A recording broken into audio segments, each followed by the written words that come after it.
আসসালামু আলাইকুম। আলহামদুলিল্লাহ সবকিছুর দাম কম থাকার মধ্যেও আমার লাউতে একটু স্বস্তি দিচ্ছে, কারণ লাউয়ের দাম মোটামুটি ভালো আছে। এমনকি লাউ এলাকায় নেই বললেই চলে। যদি অন্য সবজি এখন বাজারে কম থাকতো, সেক্ষেত্রে হয়তো বা লাউগুলো আমি এখন ৫০ থেকে ৬০ টাকা পিস ইজিলি বিক্রি করতে পারতাম। কারণ বাজারে গেলে দেখা যায় যে শুধুমাত্র লাউ আমারই আছে, তাছাড়া অন্য কারো লাউ তেমন একটা নেই। কিন্তু অন্য সবজির দাম কম বা অন্য সবজির প্রচুর চাপ, সে সুবাদে লাউয়েরও দাম কম। এরপরেও আলহামদুলিল্লাহ লাউয়ের দাম বাড়া শুরু করেছে। এমনকি আজকে আমি পিস বিক্রি করেছি ১৬ টাকা। আসলে এটাও আমাদের কাছে অনেক, কারণ লাউটা আমরা প্রতিদিনই হারভেস্ট করি। কম বেশি, যেমন আজকেও কাটছে হয়তো ১৬-১৭ পিস। আর আমার কয়েক ধাপে ধাপে সবজি করা থাকে, অর্থাৎ আমার প্রতিদিনই হারভেস্ট করার মতো থাকে।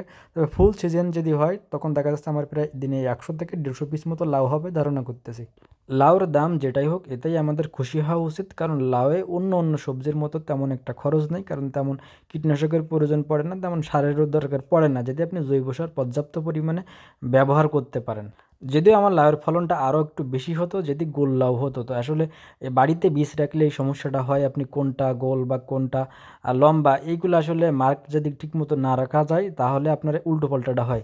যেমন আমার আসলে বেশি হয়ে গেছে আপনার লম্বা, আর গোল লাউগুলা কম হয়ে গেছে। এখন গোলটা ফলন বেশি হয়, এমনকি আমার এলাকায় আবার পিসে বিক্রি হয়, কেজিতে বিক্রি হয় না। এখন আপনার লম্বাটা একটু বেকাছরা বা ক্যাট বেশি হয় বা ফলনে কম হয় বললে ভুল হবে না।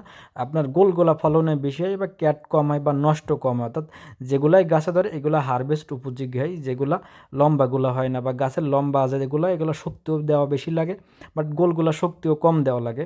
এখন আমার গোলই একটু কম হয়ে গেছে। যেমন ধরেন আজকে আমি প্রায় ১৬ থেকে ১৭ পিস হারভেস্ট করছি, তার ভিতরে একটাই মাত্র আমার গোল হারভেস্ট করার মতো ছিল, বাকি সবই লম্বা।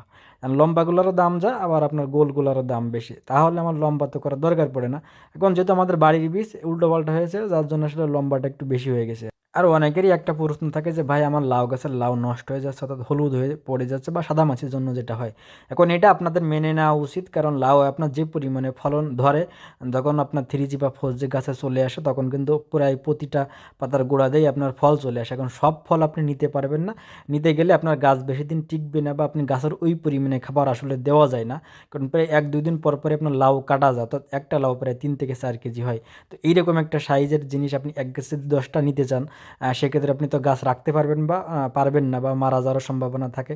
এখন যে পরিমাণে নষ্ট, এটা আপনারা মেনে নেবেন, কিন্তু অনেক সময় দেখা যাচ্ছে অতিরিক্ত হয়ে যায়, তখন আপনারা চিকিৎসা নিতে পারেন। বাকি যেটা আপনারা এটা মেনে নেওয়া উচিত। দেখতে পাচ্ছেন আমার লাউয়ের সাইজ মাশাআল্লাহ।